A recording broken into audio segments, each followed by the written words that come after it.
Hey y'all, it's Diane with Shawcraft One and my old barn door, and I wanted to come on and do a video and show you guys how I made the faux handmade paper that I promised you that I would do a video on, and I did.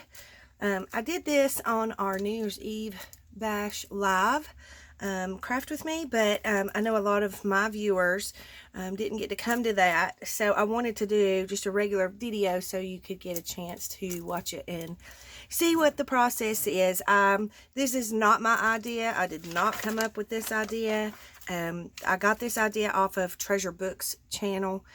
She has some awesome videos, and she's very creative, and so that's where I got the idea of it. But you know, again, I know a lot of my viewers may not watch her, but you can, I'll try and remember to link her in the description box below. You can go check out her video as well, but I just thought I would show you my process and how I do it. Here are a few examples of the handmade papers that I have made so far, and I like the way they turn out. There's lots of different things that you can do with them, and I'll probably do a separate video to show you some uses for the handmade papers. So anyways, I just thought we would do a quick video and show you the process, the actual process. And like, here are some tags and things that I've made out of them, and I love how they turn out. I've done some cutouts from them. You know, there's lots of different things that you can do to use them. And again, like I say, we'll decorate some of these and play with them in another video down the line. So anyways, the first part of the process, now this process moves fairly quickly because you are dealing with Mod Podge and glue. You're going to glue your whole paper, and then you have to work quickly after that point. So I'm not trying to rush through the video. I'm just trying to show you how to do it, or how I do it, and you have to kind of do it quickly before the glue dries. Okay, so hang on, let me grab a napkin. Okay, so now I have everything I need. So the first step in the process is you're going to just Mod Podge your whole sheet of paper, and this is just my homemade Mod Podge. It's 3 parts Elmer's glue, or really cheap, you know, school glue, and 1 part water. And so you're just going to spread this over the whole sheet of paper. And for all of you who, you know, got to watch the New Year's Eve live, you've already seen this, but this is a different type of paper. I'm using a piece of coffee dyed paper. You can use this. You can use kind of pretty much any kind of paper you want to use, you know, according to what look you're going for.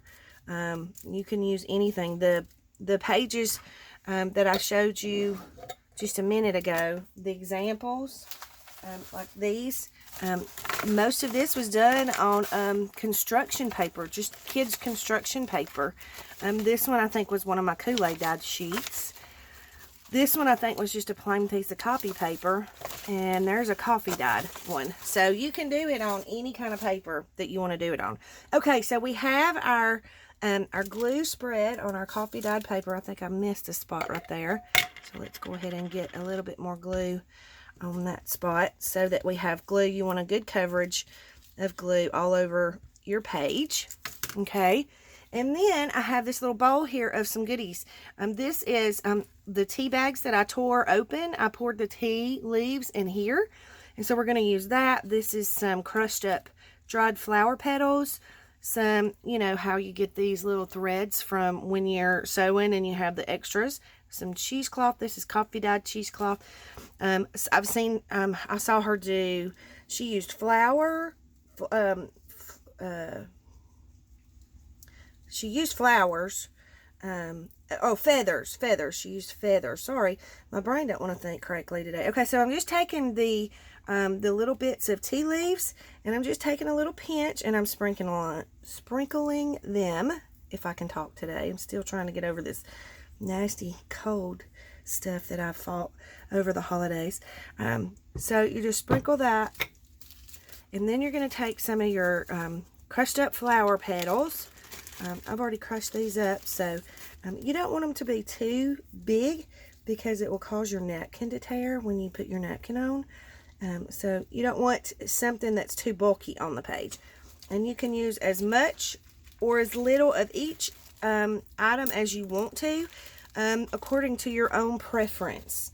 Then I'm going to take some of these strings that I had left over from sewing projects, and I'm just going to kind of lay them out on the page in random order. I don't really want a pattern of anything because I don't want to draw the eye to the pattern per se. Just kind of have some randomness going on the page. So I'm just pulling little pieces of the string, and I try to just do one piece at a time. It's a little bit tedious, but that's okay. You just don't want it too thick on your page because then again it will cause the napkin to have a hard time catching hold. But you can use any color that you want. It doesn't matter what color, doesn't matter what kind of thread, just something, you know, to add a little bit more of that handmade look. And I've probably got too much on here because I've just been throwing them down there talking. But anyways, so once you do that, then you can take the actual tea bags that you emptied your tea leaves out of, and you can just rip them. I'm just ripping them and just sticking them on in some kind of random, you know, in randomness. You just kind of want it to be kind of random, and you want to kind of stick it down as much as you can into the glue. And remember, while you're doing this, your glue is drying, so you know you kind of have to do it, I mean, not in a super big hurry, but you don't want to let the glue dry before you get all of the stuff on there that you want on there. And then I'm going to take some of these some of the coffee dyed cheesecloth that I have, and I don't want it in super big pieces, just little pieces. The smaller the piece, the easier it is for your napkin to go down. And I'm just going to lay it down on the page and try to flatten it as much as I can, so that you don't have a lot of bulk. I have a little bitty piece here. If I can get it straightened out, we can lay it down. I've got some fairly big pieces in here. I probably should cut them, but I don't want to take the time to now that I've already got my page wet. Okay, so we'll put that one there. And let's do one more. Let's see if I can find a small enough one. There's a fairly small one. Excuse my voice, guys. I'm still trying to heal from all the nasty sickness that we had here during the holidays. Okay, so we've got that done. And then I'm just going to set my bowl to the side. And then the last thing that you want to do is you're going to take your napkin. I've unfolded this one. Now, you can use the decorated part of it. So we might do half and half on this page just to kind of let you see. But mainly, you want to use the sheet. If it's 2-ply or 3-ply, you want to use the sheet that's directly behind the printed part of your napkin. Okay? Now, I've already used that piece, so I'm just going to use the third piece. But on a normal basis, I would use the decorated one so that I could get part of the design on the page, and I'll show you what I mean. So we're just going to lay this down on here. It doesn't need to be straight. I kind of like the crinklies, you know. So we're going to lay that down, and then I'm going to use a part of the decorated one. Let me scoot this over out of the way, and just to kind of show you the difference in the two. And we're just going to lay that down, kind of crinkle it up on there, and get it stuck into the glue. Again, it don't have to be straight. I don't really want it straight. And then once you get that laid down, you're going to take your glue and you're just going to go back over it real easy because you don't want to tear your napkin.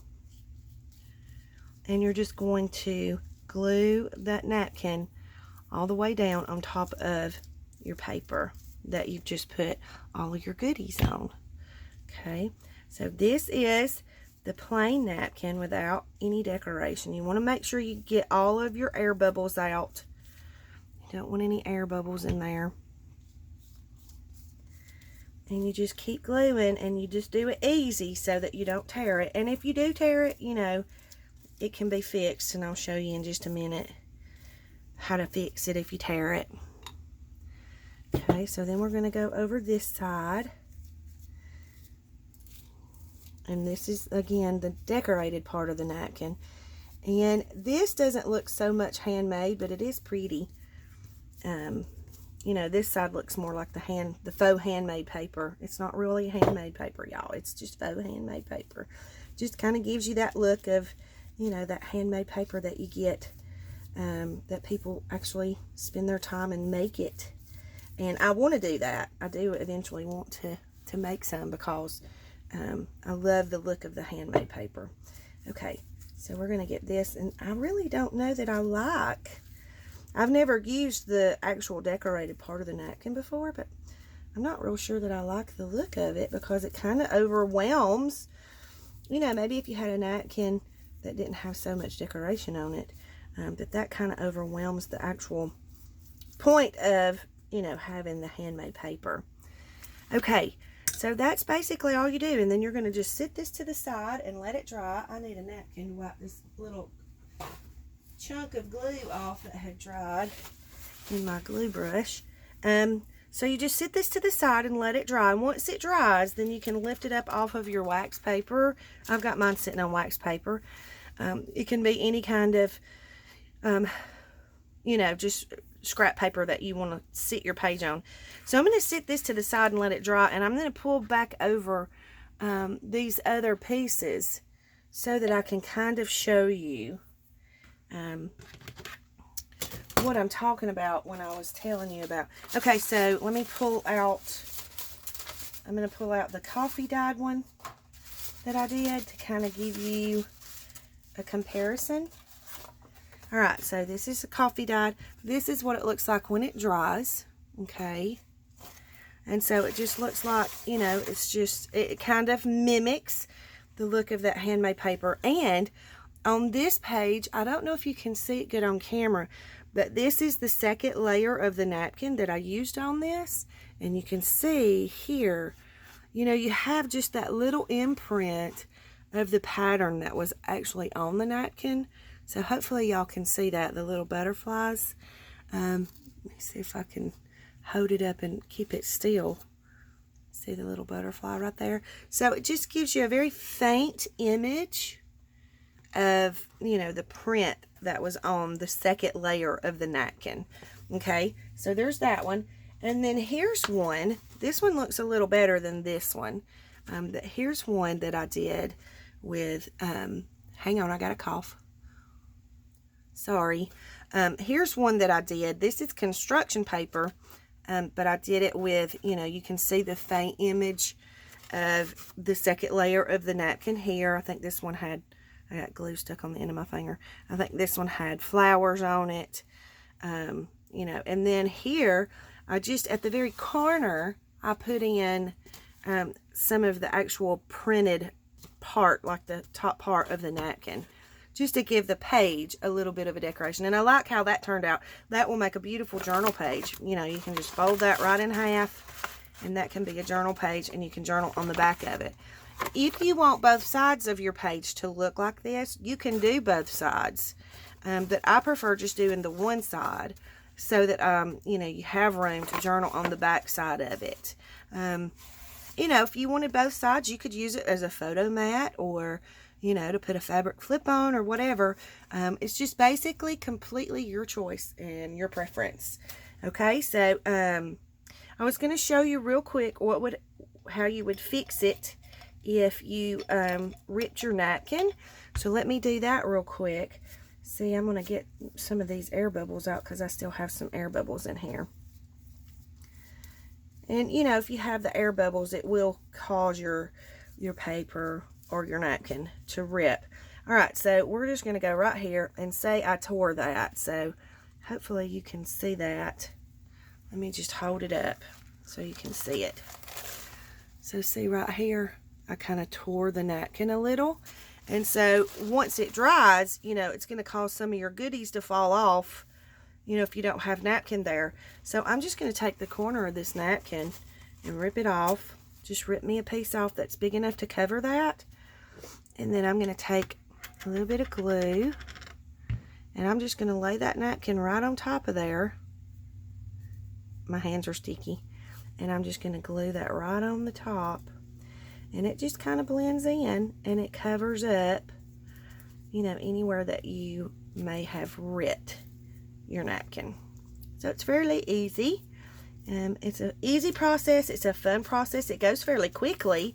I sat and did all of those pages that I showed you, and some more. I've used some of them, but I did it in one evening, you know, just sitting in front of the TV watching TV with my sunshine. And so it's a fairly quick process.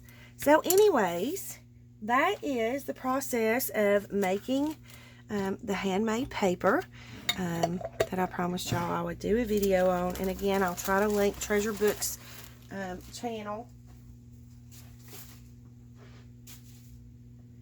I'll link her channel in the description box below.